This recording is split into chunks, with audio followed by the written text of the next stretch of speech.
Hi, I'm Samantha Mango, and welcome to Sullivan 180 Presents Take 5. Our guest today is Rolland Boomer Bojo from Garnet Health Medical Center, Catskills, the Grover Hermann Division. Welcome, Boomer. Thanks for joining us today. Thank you for having me. Do you mind introducing yourself, your job title, and a brief description about your organization?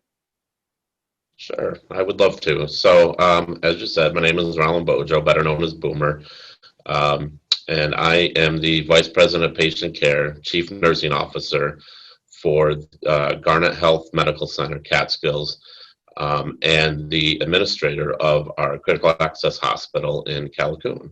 Do you mind talking a little bit about how both Garnet Harris, Grover Hermann Hospital, and your staff have been dealing with the challenges of COVID-19 recently? Sure. So a lot of people may not even be familiar with the term of Garnet Health Medical Center, Right. as we have renamed ourselves, and actually that became official on June 18th, which was my 50th birthday. So it was kind of an exciting day. Thank you. But we decided that working, we had Orange Regional and Catskill Regional medical centers, of which Catskill we had the Harris Division and the Callicoon Division. So we felt like we needed one kind of unifying name to really bring us together, because we are a system, and a system that works very well together. So during COVID, I think we're ahead of the curve. We have always had a pandemic plan that we have worked on and kept up to date and done some drills with. But leadership for the system really had the forethought when we started seeing things happening in other parts of the world to say, you know what, I think we need to take a look at this, and we need to come up with what we would do if this actually comes to the U.S. and we are affected. And that served us very, very well.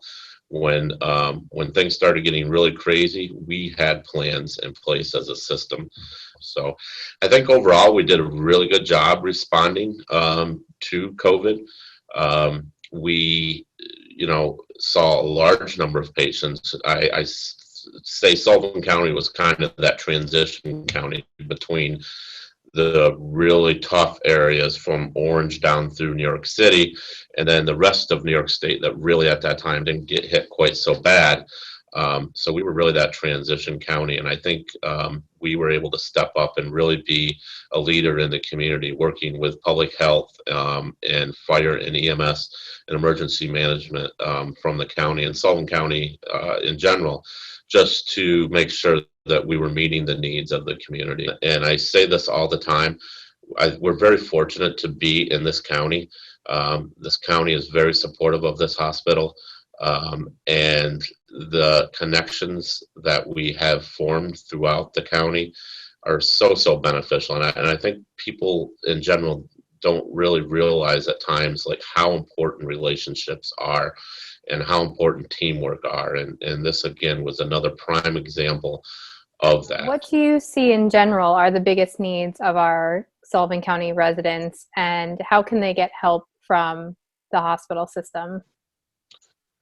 I think the biggest thing right now is just, I think people are still a little scared about coming to a healthcare institution in general. I think that people still are weary of, that there may be COVID or they may get COVID coming to a healthcare institution. And it's actually probably the best place you want to be, because at least for our system, we have taken extensive infection control practices. There's people that go around all day long and all they do is clean high touch areas, the elevator buttons, the door handles, the railings. And it's really been done very, very well, because we want to protect our residents, our patients, and our staff. So by people not coming to healthcare as much, I think they're running into trouble. So they're, maybe not following up with a primary care doctor quite so frequently, or they're waiting, they're having that chest pain and they're waiting and saying, well, I don't really want to go to the ER because I don't want to get COVID. And then 12 hours later, they're having the big heart attack. And so the number one thing I think is just really encouraging people to know that healthcare is safe. We are here to help you. So please, if you need healthcare, please come to receive it. Is there anything else that you'd like to add?